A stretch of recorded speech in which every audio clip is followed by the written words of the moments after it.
Today I'm starting a series. I intended only to go 4 times. After delving into the material and rereading for myself that which I read at seminary just a couple of years ago,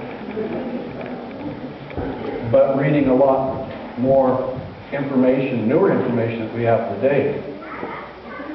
A lot of the information we have today we have garnered from the fact that Luther's writings are now published in 95 volumes.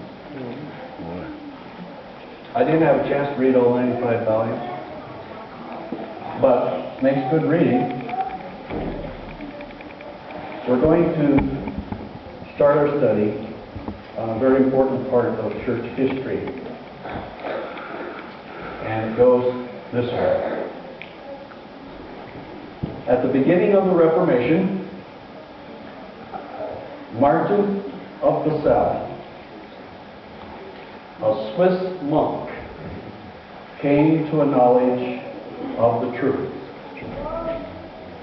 But he was afraid to make a public confession. And so he wrote his confession on a piece of parchment paper. And this is what he wrote on that piece of paper. O most merciful Christ, I know that I can be saved only by the merit of thy blood. Holy Jesus, I acknowledge thy sufferings for me. I love thee, I love thee. Amen.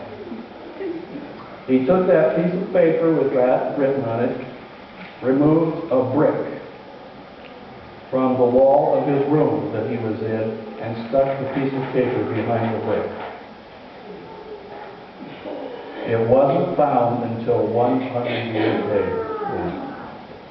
And we have that piece of paper today. From Martin of Basel or Basel, however you want to pronounce that. About the same time period, another monk by the name of Martin of Saxony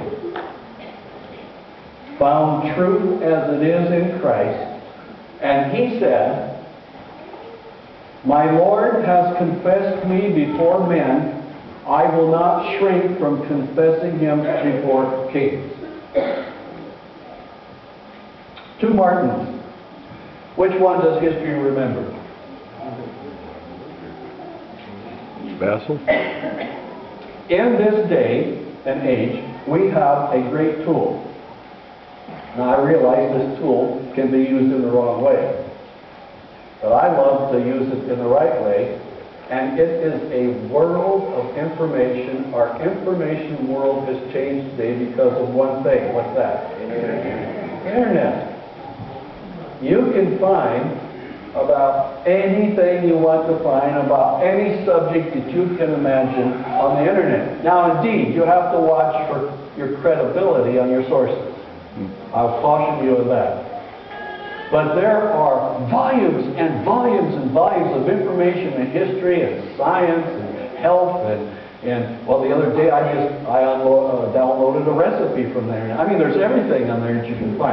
I thought to myself, all right, if we're going to start this study on the Reformation, I wonder how much today in this world today, I wonder how much some of these Reformation names, some of these people that were leaders of faith, some of these great giants of Bible study, some of these people that actually changed the world, I wonder how much our society looks at them today and how important it is. And one way you can tell is just do an internet search and to see how much coverage is there.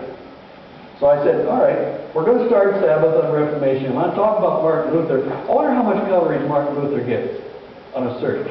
Now, when you do this search, you have to do a filter. And so when I did my search, I filtered out King and filtered out Junior. Right? Yeah. Otherwise, if you put Martin Luther in, what you can get?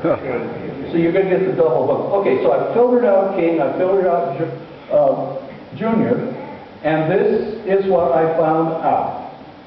I found 4,440,000 hits on Martin Luther. You know how many hits I found on Martin of the Cell? 5. It shows you the impact that this man had on the Christian world, and we're going to be studying that this Sabbath and our next, which would be in a couple Sabbaths.